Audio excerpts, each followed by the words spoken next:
December di tangkul yung sa kasalari kung sila ko yung pwede khongchat sa diba kung nabalang sa khongchat sabihan na masungkot ang nasasari ilang na masungkot ay hindi ba yung sa ako naman na nabiyasong na lahat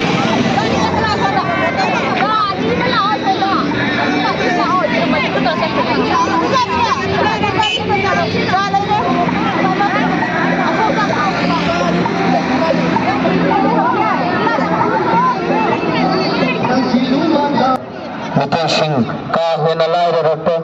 tampaka mapangasan na malambi ako masi magtigi magkatalayrat na ba kunain da kahit harap ka kunain da mega tago na malayrat na ba tabag suminglat na ba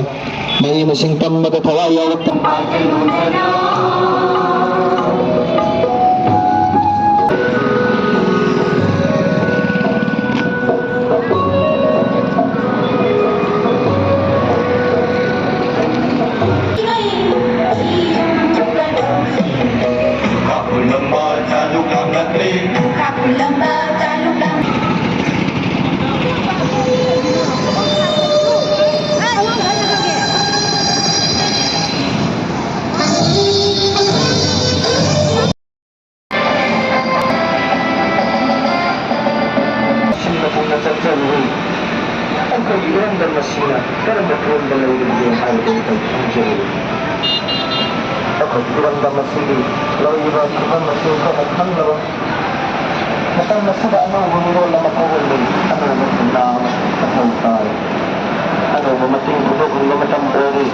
masih kita macam-macam dengan khongchat ini, aku di anouba langlongi khongchat, aku langsung khongchat.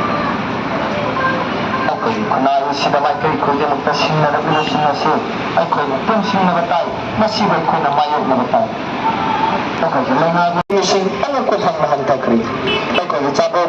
aku thang nak hantar kiri. Ang nga matog pa na ay gimong ni haybaraan mo akal ay ko'y gikok patsulod na lagi.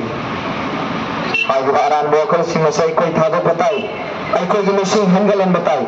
Ay ko'y gimising hanggalan ba matamkag tada ay ko'y gikunaya sige mapanggal hanggalan ka ni haybase. Ay ko'y kundi magkangmi na batay. Kunaya man na. Hindi na laiba ay si kunaya mo ba?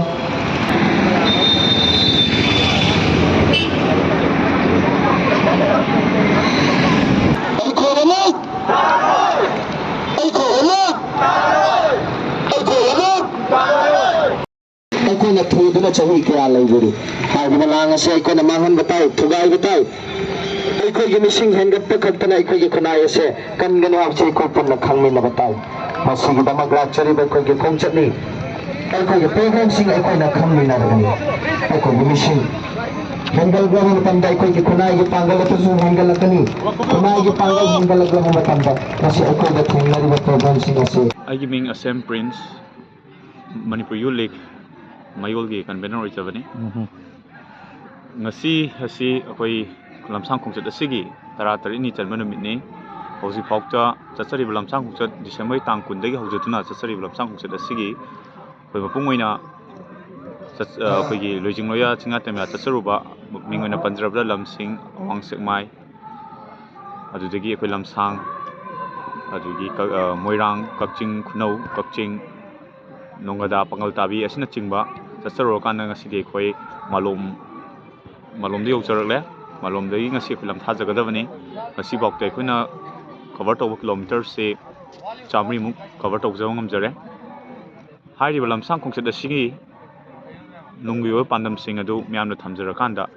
ngasi khoina thengnariba khoi mangna tanu leba singna sing asi khoi ngasi myamna mikap tholoktuna Lady Bukunai Sida, Nomonomagi, Marai Chatri Bukunai, see, Harry was singer Sina, where Lapani Maramaduna Harry, Miam Samika Tokuna, Lady was singer Sekoi, Puna, Miamuna Tinamina Tokai, Harry Technari Bukung Tiva Singer Sam, Massimu Kuzo Kirkaki Ditanate, Koi, a Koi Poise Dit label of Amasama, Murakanda, Harry was singer sitting Naminaga de Habaduma Hambatzage.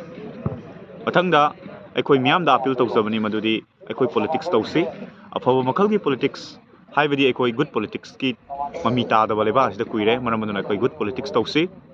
politics na ekoi leba ki himai chume amadi leiriba khunai sigi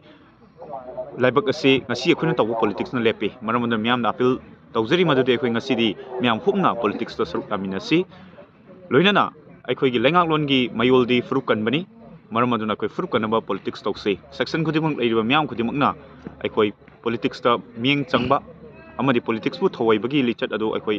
mathau tare habasi miyam appeal tawjari amadi loinana ngasi akhoi gi missing asi nomonomi handagimna maram orakanda akhoi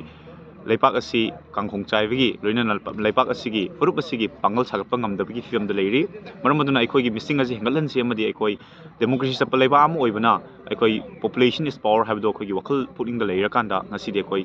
hairiba akhoi gi mitai gi missing asi hengalan mathau tare no mitai missing hengalan bahonabada akhoi punna thawdang lomina si amadi akhoi gi missing asi hengalakanda akhoi politics ta su mapung phana suk yaba ngamgani loina tokai ba akhoi gi mangna ta duna leiriba singna basing asa masi akhoi mumut tana khangminarakanda hairiba thingnaba ngamgani haibigi wafam se akhoi mayol putok sabn loina akhoi na lamda khokchat asi sab matamda akhoi gi booklet angang muchu booklet nam se kun chaitok sabani hairi booklet adu myam naina view pabiu loina hairi booklet adu da akhoi ngasi thengnariba iramdam sida thengnariba economize da ifrup se thengnariba singna basing adu mek singna panjabani amadi madu kayam khudong chininga oi loina madu karam nai khona response pigani haibu su panjabani maramadun myam naina view pabiu haiduna akhoi gi akai de appeal tawjari sigi malom sidagi lamthajar kanda akhoi titim ground da akhoi myam gi mifamom pangtok sagani adi matungda akhoi se akhoi gi tera lom da photo kanda akhoi gi hairiba Oriental college da ngasi miyang mi phom pangtho kana ko yarek sagadabani